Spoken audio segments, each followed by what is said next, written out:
ஒற்றுமையே பலம் என்ற தலைப்பில் ஒரு சிறுகதை. ஒரு காலத்தில் ஒரு அடர்ந்த காட்டில் மிகவும் நல்ல நண்பர்களாக இருந்த விலங்குகளின் குழு ஒன்று வாழ்ந்தது. புத்திசாலி வயதான ஆந்தை, ஒரு வலிமையான சிங்கம், ஒரு வேகமான மான் மற்றும் ஒரு புத்திசாலி குரங்கு பல வழிகளில் வேறுபட்டிருந்தாலும் அவர்கள் ஒருவருக்கொருவர் பலத்தை மதித்தார்கள். ஒரு நாள் ஒரு சக்தி வாய்ந்த புயல் காட்டை தாக்கியது. மரங்களை அழித்து குழப்பத்தை ஏற்படுத்தியது. உயிர் வாழ்வதற்கும் தங்கள் வீட்டை மீண்டும் கட்டி எழுப்புவதற்கும் ஒன்றாக வேலை செய்ய வேண்டும் என்பதை விலங்குகள் உணர்ந்தன. ஆந்தை தனது ஞானத்தை பயன்படுத்தி ஒரு திட்டத்தை வகுத்தது.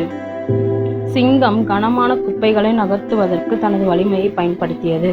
மான் தனது வேகத்தை பயன்படுத்தி பொருட்களை சேகரிக்கவும், குரங்கு தனது புத்திசாலித்தனத்தை பயன்படுத்தி பல்வேறு பிரச்சனைகளுக்கு தீர்வு கண்டன.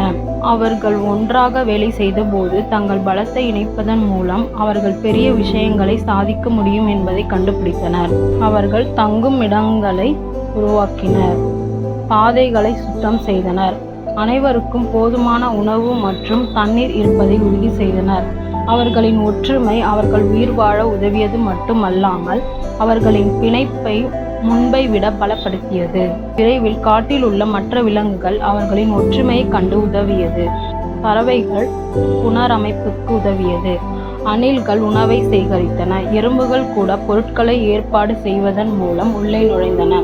காடு ஒத்துழைப்பு மற்றும் நட்பின் பரபரப்பான சமூகமாக மாறியது. ஆண்டுகள் கடந்துவிட்டன. காடு மீண்டும் செழித்தது. முன் எப்போதையும் விட துடிப்பானது. நெருக்கடி காலங்களில் மட்டுமின்றி அன்றாட வாழ்விலும் விலங்குகள் தொடர்ந்து இணைந்து செயல்பட்டன. ஒற்றுமை என்பது வலிமை மட்டுமல்ல என்பதை அவர்கள் உணர்ந்தனர். இது புரிதல், மரியாதை மற்றும் ஒத்துழைப்பு பற்றியது. எனவே காடுகளின் விலங்குகளுக்கு இடையிலான ஒற்றுமையின் கதை ஒரு புராண கதையாக மாறியது. வெவ்வேறு உயிரினங்கள் ஒரு பொதுவான நோக்கத்திற்காக ஒருங்கிணைந்தால் அவர்கள் கற்பனைக்கு அப்பாற்பட்ட அதிசயங்களை செய்ய முடியும் என்பதை நினைவூட்டுவதற்காக தலைமுறைகளாக கடத்தப்பட்டது.